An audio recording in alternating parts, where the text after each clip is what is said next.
Paz, meus irmãos. Amém. Quero convidar você a abrir a sua Bíblia no Evangelho de João, capítulo de número 13.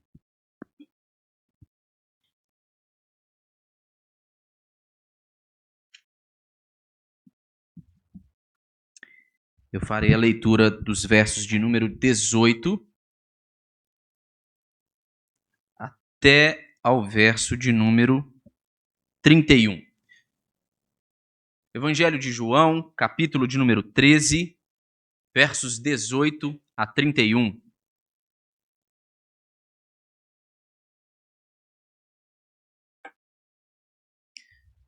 Eu farei a leitura de todo o texto, os irmãos podem acompanhar silenciosamente e aqueles que puderem, mantenham suas Bíblias abertas para que a gente possa passar a explicação do texto da Escritura. Nos diz assim a palavra de Deus: Não falo a respeito de todos vocês, pois eu conheço aqueles que escolhi, mas é para que se cumpra a Escritura. Aquele que come do meu pão levantou contra mim o seu calcanhar. Desde já lhes digo isso antes que aconteça, para que, quando acontecer, vocês creiam que eu sou. Em verdade lhes digo, quem recebe aquele que eu enviar, recebe a mim, e quem recebe a mim, recebe aquele que me enviou.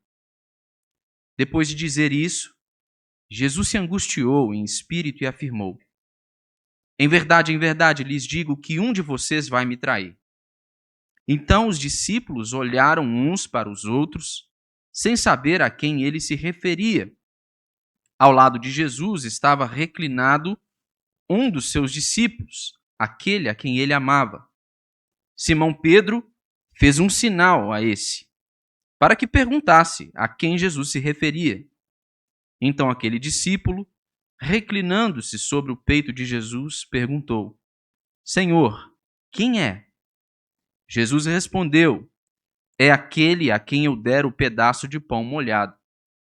Então Jesus pegou um pedaço de pão e, tendo-o molhado, deu-o a Judas, filho de Simão Iscariotes.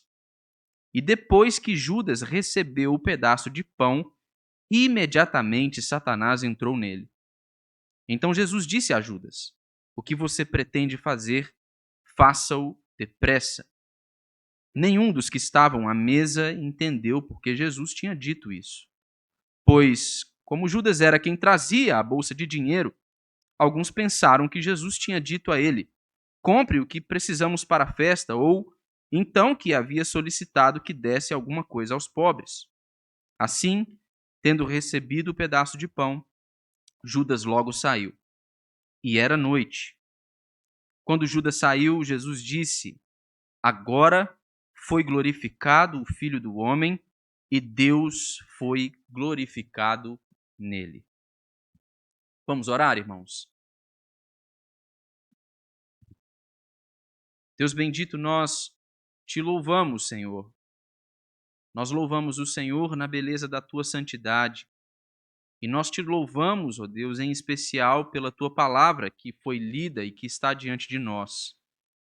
E nós queremos, unidos em oração, com um só coração, rogar ao Senhor, pedir ao Senhor humildemente que o Senhor, ó Deus, queira nos atender.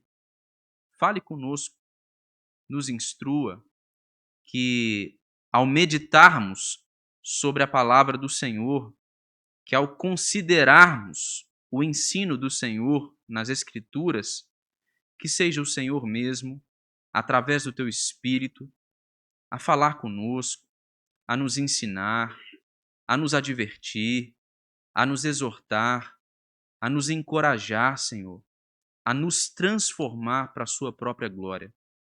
Senhor, a nossa oração é que o Senhor glorifique o nome de Jesus Cristo nesse momento e que nós saiamos daqui, ó Deus, certos de que ouvimos a voz do Senhor e recebemos a instrução do Senhor mesmo. Esta é a minha oração, que nós fazemos aqui, ó Deus, em nome de Jesus. Amém. Irmãos, nós temos,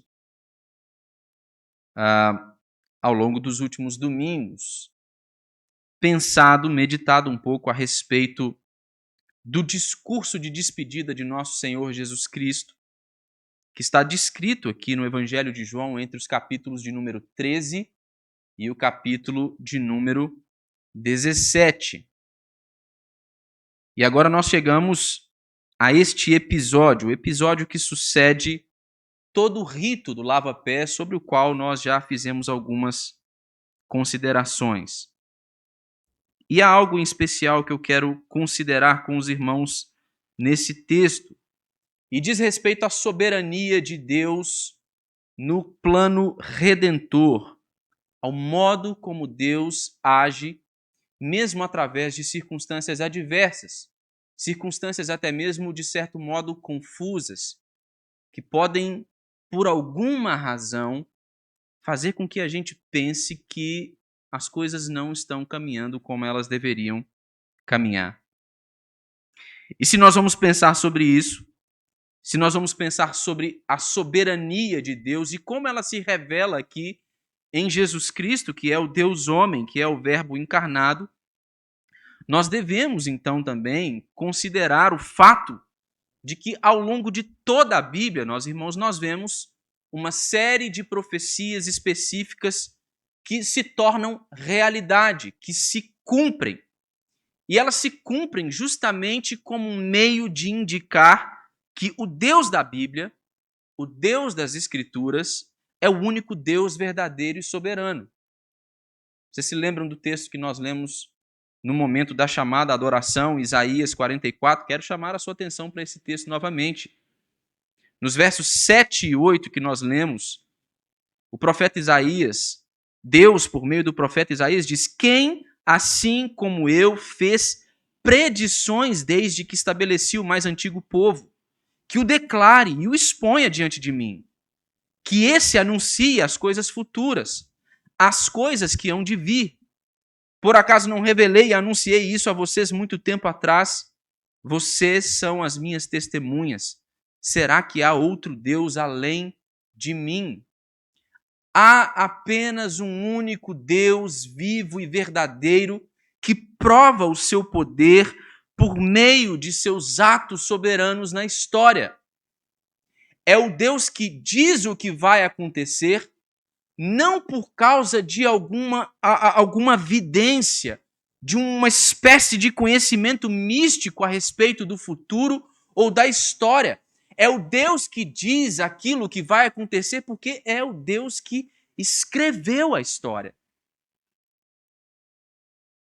A soberania de Deus ela é revelada para nós aqui, irmãos, em meio a esse episódio terrível da traição de Judas Iscariotes. Isso nos faz considerar algumas coisas a respeito desse texto, em especial a respeito daquele que é o pano de fundo do texto que nós estamos lendo. É comum que ao lermos a narrativa da indiciação, né, do traidor, do fato de Judas estar sendo aqui indicado como o traidor de Jesus, é completamente compreensível que a gente pense de alguma maneira que o pano de fundo de todo este episódio aqui é de fato a traição de Judas Iscariotes. Mas não é isso. Há um pano de fundo que abarca todas estas palavras ditas por Jesus desde o capítulo de número 13, do início do capítulo de número 13, até o capítulo de número 17. O que nós temos aqui diante de nós é o desenvolvimento do plano redentor de Deus por meio da vida e ministério de Jesus. E agora Jesus ele está preparando os seus discípulos para os enviar em missão. O que nós temos diante de nós e o que é o pano de fundo de todo esse discurso de Jesus na última ceia é o ministério apostólico. Só que para que este ministério se cumpra, para que o comissionamento de seus apóstolos ele venha a se cumprir nas palavras de Jesus, um deles precisa sair de cena. O traidor precisa sair de cena. E é aí que nós entramos no episódio que nós lemos aqui. O pano de fundo de toda a última ceia é a missão apostólica, é o envio de Jesus dos seus discípulos ao mundo. Jesus os está preparando, mas para que eles recebam a instrução de Jesus e para que eles recebam o chamado de Jesus e para que eles sejam enviados por Jesus, é preciso que Judas Iscariotes saia do meio deles. Esse texto nos mostra e nos ensina, irmãos, que Jesus ele é o Rei soberano que nos envia como suas testemunhas e nós vamos pensar um pouco sobre isso hoje. Eu quero que você observe bem o verso de número 18. Aqui nós temos um indicativo da soberania de Jesus, e não é o primeiro deles. Nós já podemos ver Jesus indicando a sua soberania e o seu conhecimento acerca do plano redentor de Deus nos versículos anteriores que nós lemos. Mas o que nós temos aqui diante de nós é Jesus agora falando aos seus discípulos que nem todos aqueles que estão diante dele naquela mesa são os seus escolhidos. Ele conhece os seus escolhidos. O pano de fundo é a palavra anterior de Jesus a esses discípulos. Jesus havia lavado os pés desses discípulos e Jesus havia ensinado os seus discípulos acerca de como eles deveriam repetir em suas próprias vidas a mesma atitude que ele havia tido para com eles nesse episódio. Só que ele já havia indicado no versículo de número 11, ao falar com Pedro, que nem todos aqueles que estavam presentes ali haviam sido limpos. Ao se dirigir a Pedro e a dizer que ele estava limpo, ele diz: você está limpo, Pedro, mas nem todos estão limpos aqui. Ele disse que se eles ouvissem o ensino de Jesus e colocassem em prática aquilo que Jesus os estava ensinando, eles eram bem-aventurados. Mas é nesse contexto que ele começa a dizer no verso 18: não falo a respeito de todos vocês, pois eu conheço aqueles que escolhi. Veja o que diz o verso de número 21. Aqui nós temos Jesus a indicar o seu traidor.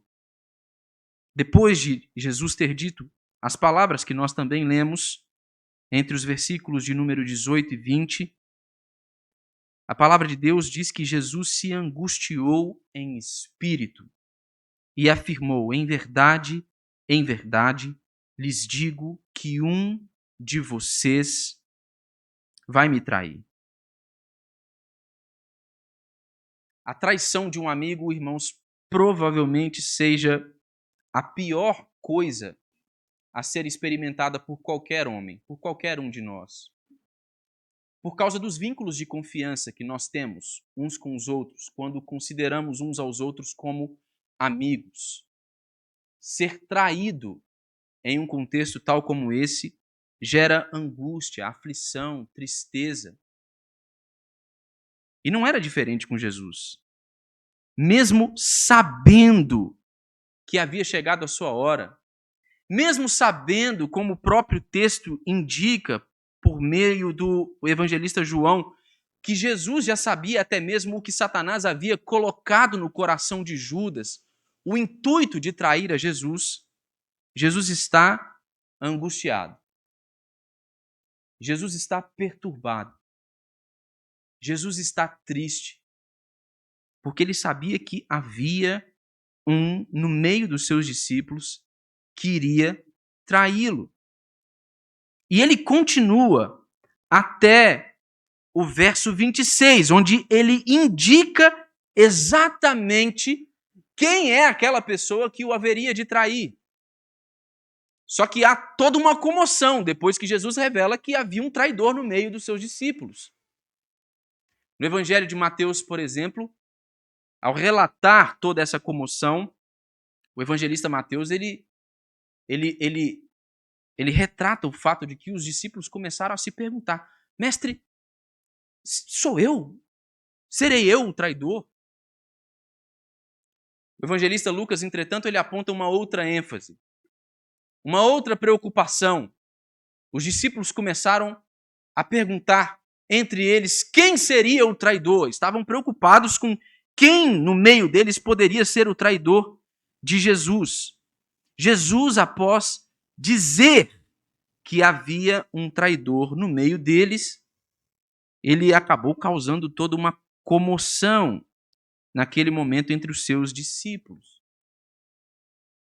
E é engraçado notar o desenvolvimento dessa narrativa e desse diálogo, porque é possível que estivesse acontecendo muita conversa paralela nesse momento. Tinha muita coisa acontecendo, porque eles nem mesmo são capazes de notar com exatidão o momento em que Jesus indica a Judas Iscariotes como o seu traidor. O texto, depois do verso 21, continua a dizer que os discípulos começaram a olhar uns para os outros e eles não sabiam acerca de quem Jesus estava falando, sobre quem ele se referia. E então João, ele estava reclinado ao lado de Jesus. Pedro vira para João e fala assim: João, pergunta para ele quem é. É possível que nesse momento eles estavam discutindo: quem será? Serei eu? Vai ser você? Ah, é bem provável que seja ele. Não é mesmo? Ah, eu já havia pensado nisso. Ele tem bem cara de traidor. Havia toda uma comoção. Pedro então olha para João e fala assim: João, pergunta o mestre, você está ao lado dele. Pergunte a ele quem é. E há algo interessante a considerarmos aqui, porque é muito comum que quando nós pensemos sobre o episódio da última ceia, a gente tenha em mente aquela figura do quadro muito conhecido de Leonardo da Vinci, né? A Última Ceia. Uma mesa retangular, Jesus assentado ao centro, todos os discípulos, parte à sua esquerda, parte à sua direita, João ali reclinado, né, no peito de Jesus, de maneira que permitisse aquela imagem panorâmica. Mas no costume oriental daquele tempo não era assim que grandes banquetes eram feitos. Normalmente e provavelmente a mesa ela tinha à disposição de um U. Era assim que ela ficava. E o anfitrião do grande banquete, no caso Jesus, que é quem convida os discípulos para a ceia, ele se colocava no centro, na ponta desta mesa, com uma disposição em U.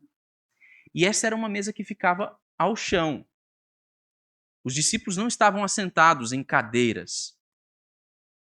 No costume oriental antigo, eles tinham esteiras no chão.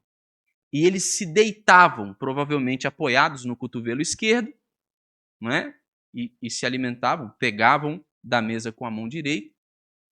De certa maneira que, ao se deitarem à mesa, eles estavam um pouco reclinados ao seu parceiro à esquerda. Então é nesse sentido que o texto diz aqui que João estava reclinado sobre Jesus, de maneira que quando Pedro olha para João e fala assim, pergunte a ele quem é como se Pedro simplesmente fizesse assim: e aí, mestre? Quem é o traidor? Então Jesus diz no verso 26, é aquele a quem eu der o pedaço de pão molhado. Então Jesus pegou um pedaço de pão e, tendo-o molhado, deu a Judas, filho de Simão Iscariotes. Poucos notaram o que aquele gesto significava, porque se tratava de um gesto comum no Antigo Oriente, em banquetes daquela natureza. Era comum que o anfitrião servisse aos seus convidados. E era comum que o anfitrião servisse aos seus convidados em caráter de indicação da importância de cada um deles. Judas era o tesoureiro dos apóstolos. Judas tinha uma função importante. O ato de Jesus de entregar o alimento, de partilhar o alimento com Judas, poderia ser, para aqueles que estavam assentados ali em volta, um ato que denotava a importância de Judas para aquele grupo. Mas Jesus estava a indicar o traidor. Só que ele diz, no verso 18, que eu chamei a sua atenção lá no início, ele diz no verso 18 que tudo isso estava acontecendo, havia no meio deles um traidor, que ele veio a indicar posteriormente, mas tudo aquilo estava acontecendo para que se cumprisse as Escrituras. E ele disse: aquele que come do meu pão levantou contra mim o seu calcanhar. Jesus está citando aqui, irmãos, o texto do Salmo de número 41, no verso de número 9. O Salmo de número 41, no verso de número 9, diz: até o meu amigo íntimo, em quem eu confiava, que comia do meu pão, levantou contra mim o seu calcanhar. Levantar, esse dito, levantar o calcanhar contra uma outra pessoa, era um indicativo de desprezo pela outra pessoa. É como o coice inesperado de um cavalo que levanta a sua pata para golpear alguém. E esse salmo, citado por Jesus, o salmo de número 41, é normalmente um salmo atribuído ao rei Davi. E é um cenário possível para este salmo, escrito pelo rei Davi. Vocês conhecem a história e sabem que Absalão, filho do rei Davi, voltou-se contra o seu próprio pai, usurpou o seu trono, quis destruir o seu reinado, traiu a confiança do seu próprio pai. Mas há algo interessante sobre a história da traição de Absalão contra o seu próprio pai, o rei Davi. A escritura no livro de 2 Samuel nos mostra que Davi ele tinha um conselheiro muito sábio, Aitofel. Um conselheiro sábio que passou a dar conselhos a Absalão. O que fez com que Davi tivesse muito medo. Porque ele sabia quais eram os conselhos de Aitofel. Ele conhecia a sabedoria de seu conselheiro. Ele o tinha como um amigo, um confidente. E de repente agora ele está auxiliando um traidor, o seu próprio filho, que queria usurpar, que usurpava o seu trono, que queria matá-lo, que estava perseguindo. Davi ficou tão atemorizado, ficou tão preocupado que ele chegou até mesmo ao ponto de pedir a Deus que transformasse o conselho de Aitofel em loucura. E Deus atendeu o pedido de Davi, irmãos. É verdade que Aitofel ele deu um bom conselho para Absalão. Mas Absalão não quis dar ouvidos ao que disse o conselheiro do rei. E a Escritura nos ensina, em 2 Samuel, que quando Aitofel teve dimensão do que estava acontecendo, da trama em que ele estava envolvido, ele colocou em ordem todos os seus negócios. E aqui a gente tem um paralelo muito interessante com a história de Judas. Porque depois de ter colocado os seus negócios em ordem, a Escritura diz que ele voltou para casa e se enforcou. Agora Jesus está citando esse texto para dizer que é a sua história, que é o principal ato do plano redentor de Deus, que está cumprindo as palavras descritas nesse salmo. Jesus está nos mostrando a sua soberania. Ele está mostrando o seu conhecimento a respeito das coisas futuras. Ele está mostrando a sua natureza divina. A traição de Judas não é fruto do acaso. Não aconteceu em decorrência de um erro de Jesus. Jesus não havia pensado que Judas era uma coisa que, no final das contas, ele chegou à conclusão que não, ele se decepcionou. Ele sabia o que estava para acontecer. E ele diz aos seus discípulos que tudo isso estava acontecendo para que se cumprisse as Escrituras, revelando assim sua soberania como Verbo encarnado, o Deus homem, no meio do seu povo. E qual a finalidade de fazer isso? Por que é que Jesus tinha de fazer isso?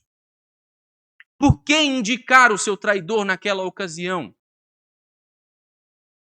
Jesus estava, irmãos, revelando o seu próprio coração. Ele sabia que a traição de Judas poderia minar a fé dos seus discípulos. Poderia minar a confiança dos seus discípulos. Fatalmente haveria de desanimar os seus discípulos. E é por essa razão que Jesus ele deixa claro que, por mais avassaladora que a escuridão da traição ela pudesse vir a ser, eles ainda deveriam crer, porque ele sempre foi e sempre será o eu sou. Observe o verso 19. Ele diz: desde já lhes digo isso, antes que aconteça, para que, quando acontecer, vocês creiam que eu sou.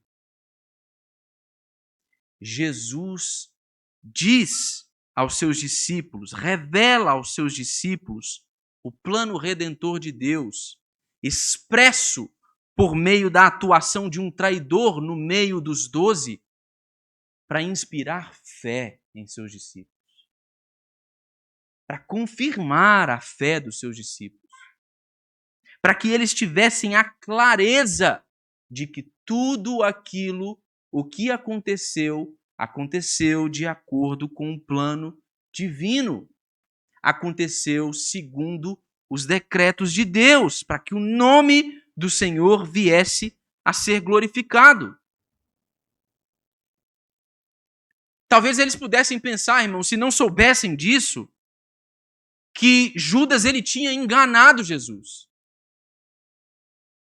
Eles precisavam ter certeza de que tudo o que estava acontecendo era o resultado do plano de Deus e Jesus estava totalmente ciente do que estava para acontecer. Eles precisavam saber que Jesus estava no controle. Eles precisavam conhecê-lo como o eu sou, cuja palavra é confiável, sábia, dura para todo sempre, não volta vazia, os seus planos não se frustram. Jesus revela a presença de um traidor no meio de seus discípulos para que eles saibam que ele é Deus. Para que eles saibam que ele é Deus e para que eles creiam nisso. E a fé é fundamental para aqueles que desejam seguir a Jesus.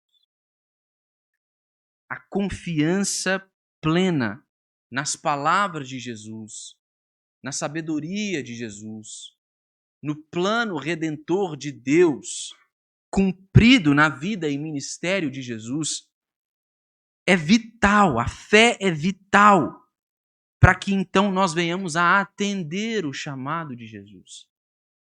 Para que nós venhamos a responder ao chamado de Jesus e venhamos a nos envolver com a sua missão. Veja o que diz o verso 20. Jesus diz: em verdade lhes digo, quem recebe aquele que eu enviar, recebe a mim, e quem recebe a mim, recebe aquele que me enviou. Jesus revela a si mesmo como Rei soberano para inspirar fé, confiança nos seus discípulos, para que eles saibam que ele é Deus e para que eles cumpram a sua missão. para que eles compreendam a natureza do seu chamado. Lembrem-se do que eu disse. Esse é o pano de fundo das palavras de Jesus na última ceia. Entre os capítulos de número 13 a 17, o ministério apostólico. Jesus está preparando os seus discípulos para que eles sejam enviados ao mundo. E o que é que ele diz? Que todo aquele que recebe aquele que é enviado por ele, recebe a ele mesmo. E todo aquele que recebe a ele, recebe o Pai que também o enviou. Há um elemento aqui, irmãos, que denota a natureza da nossa união mística com Jesus Cristo. O modo como nós nos tornamos um só com Cristo. E há um elemento aqui também que nos chama a atenção, o fato de que, assim como Jesus foi o enviado de Deus Pai para cumprir a vontade de Deus, para colocar em prática o plano redentor de Deus, para ser o ator do grande ato do plano redentor de Deus, nós também somos enviados por Ele. Assim como Jesus foi enviado para viver e morrer como um servo humilde, nós também somos enviados como seus servos e como seus discípulos. E Jesus está consciente de que o que ele está falando aqui, o que ele está revelando aqui aos seus discípulos, é algo inesperado e é algo muito grande. Irmãos, as palavras de Jesus dirigidas aos seus discípulos aqui, apontando a natureza da união que existia entre eles, apontando também a necessidade de que eles atendessem ao seu chamado, cumprissem a sua missão. As palavras de Jesus aqui nos mostram que o discipulado cristão, ele concretiza a presença real de Deus no mundo.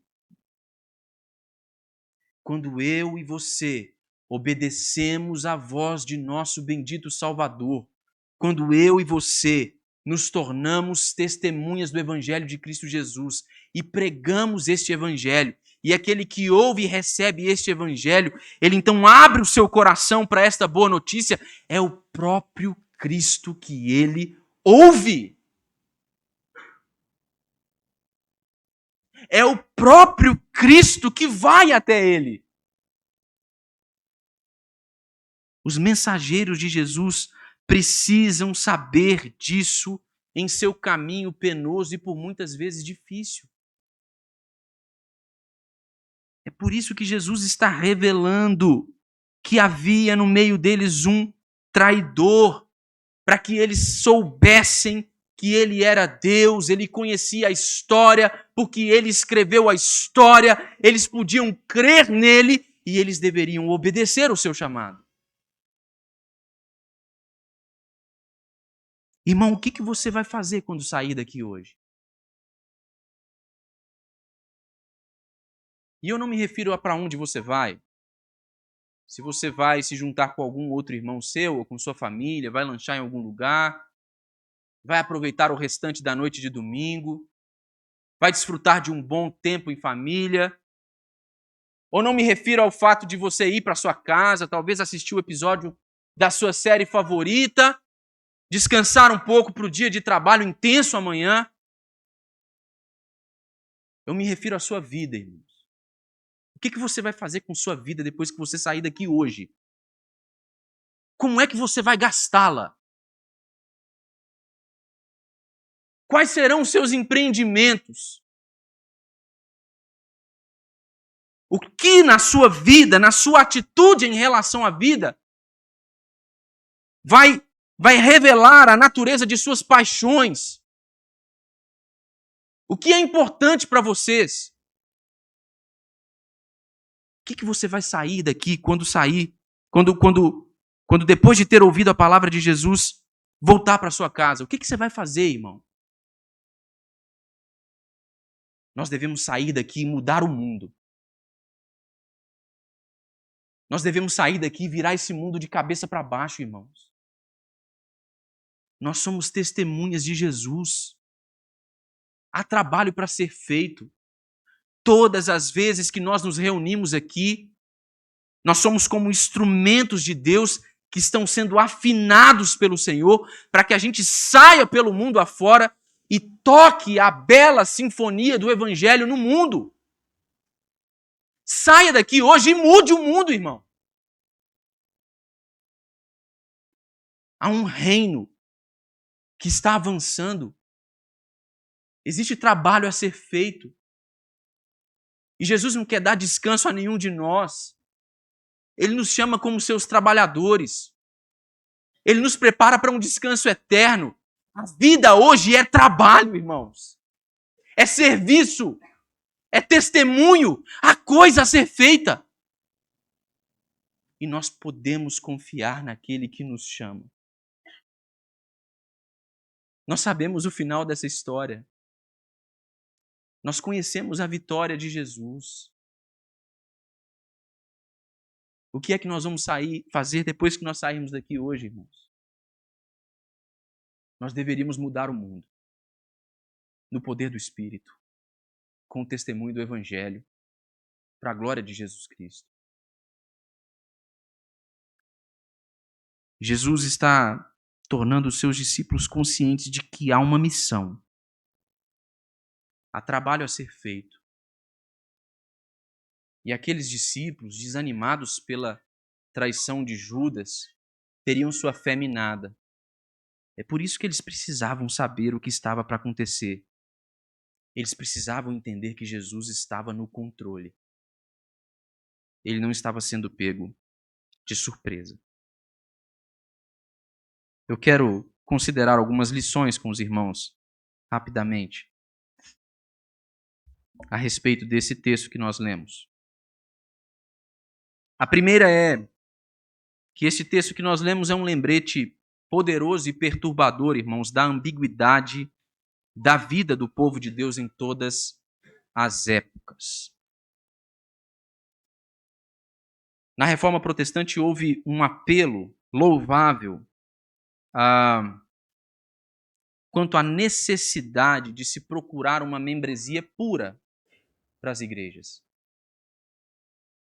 Mas por mais louvável que seja esse esforço, por mais que nossos irmãos eles tenham se preocupado com a condição espiritual daqueles que se tornavam membros de suas igrejas, de fato, irmãos, é impossível para nós mantermos uma membresia pura na igreja.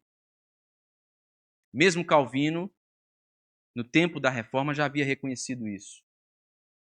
Ele dizia que a igreja era composta de uma multidão mista,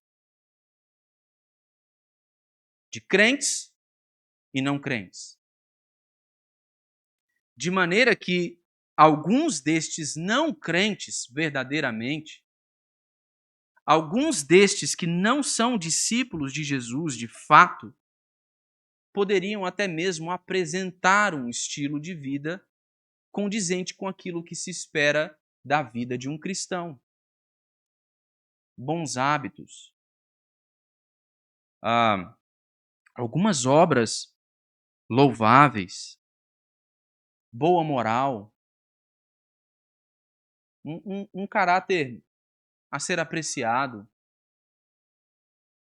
Poderiam ser bons pais, ou bons filhos, ou trabalhadores dignos, mas que estavam indo para o inferno.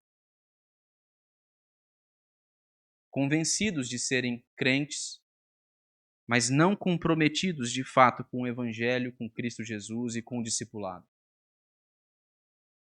Este é um lembrete para nós. Judas permaneceu por pelo menos 3 anos com Jesus. Viu os milagres de Jesus. Alimentou-se dos pães e peixes multiplicados por Jesus. Conheceu o seu poder. Ouviu o modo como Jesus ensinava com toda a autoridade, o que causava espanto, admiração naqueles que o ouviam. E mesmo assim traiu o Salvador. Esse é um lembrete também, irmãos, perturbador, que nos mostra a ambiguidade da vida do povo de Deus em todas as épocas, que derruba aquela fala e aquela desculpa que alguns de nós às vezes podemos sustentar, que se eu estivesse lá, se eu tivesse visto o que eles viram, se eu tivesse ouvido das palavras de Jesus, se eu estivesse assentado com ele àquela mesa, nós também poderíamos ser os traidores de Jesus. Este é um lembrete da ambiguidade da vida do povo de Deus em todas as épocas. Nós devemos pensar sobre isso. Isso não significa que nós devamos aceitar as pessoas indistintamente em nossas comunidades, que nós não devamos ter um compromisso sério com a membresia da igreja local, que nós não devamos cuidar de observar a conduta, a vida, a profissão de fé daqueles que se reúnem em nossa comunidade, que tornam-se membros de nossa comunidade. Mas isso nos lembra de que não é o nosso papel separar o joio do trigo. No dia do juízo do Senhor, o próprio Cristo haverá de fazer isso. O próprio Deus haverá de fazer isso. Por isso que quando aquele que nós julgávamos como irmão às vezes vira as costas para Jesus, nós o conhecemos durante toda a vida, vivendo na vida em comunidade conosco, servindo, se envolvendo, se doando, e de repente, quando a gente se assusta, ele não quer mais nada com Jesus. Ele vira as costas para Jesus e a gente fica surpreso, triste. Esse é um lembrete da ambiguidade da vida do povo de Deus na história. Isso não deve causar terror, pavor em nós. Deve nos tornar conscientes desta realidade. Um segundo lembrete, irmãos, se refere ao modo como Jesus trata a Judas ao longo de todo o texto que nós lemos. O tratamento de Jesus com Judas aqui mostra a paciência e a disposição de Jesus para com os pecadores. Ver isso aqui no caso de Judas, irmãos, nos incita a responder a Jesus enquanto a sua oferta da graça permanece para nós. Lembrem-se do que eu disse. Jesus, ao servir a Judas, o fez, de certa maneira, como um indicativo da sua importância. Jesus se angustiou por Judas porque o considerava um amigo. Jesus não era um falso, irmãos. Jesus não agiu com duplicidade para com Judas. Ele amou Judas. Foi amigo de Judas. Ofereceu graça a Judas até o último momento. E ele nos trata assim, com paciência, com uma disposição para perdoar, tem prazer em receber os pecadores. Mas é preciso, irmãos, é preciso que nós respondamos à oferta de Jesus, da sua graça, enquanto é tempo.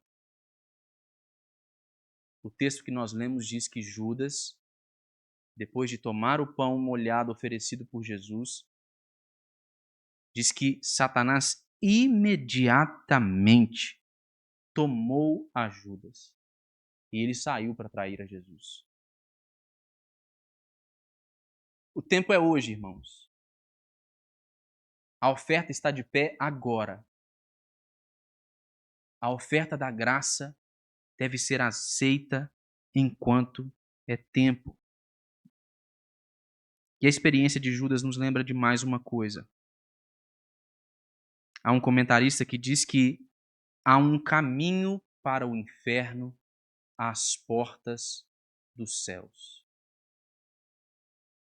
Não importa quanto tempo eu e você tenhamos dedicado ao serviço em uma igreja local, tenhamos praticado aquelas coisas que são comuns aos crentes, tenhamos nos envolvido com as nossas atividades internas, tenhamos participado dos cultos, tenhamos nos preocupados com o conhecimento da Bíblia, não importa quanto esforço nós empreendamos, tenhamos empregado na nossa caminhada, se nós não tivermos nascido de novo, devemos saber que o inferno não é uma teoria improvável, é uma realidade.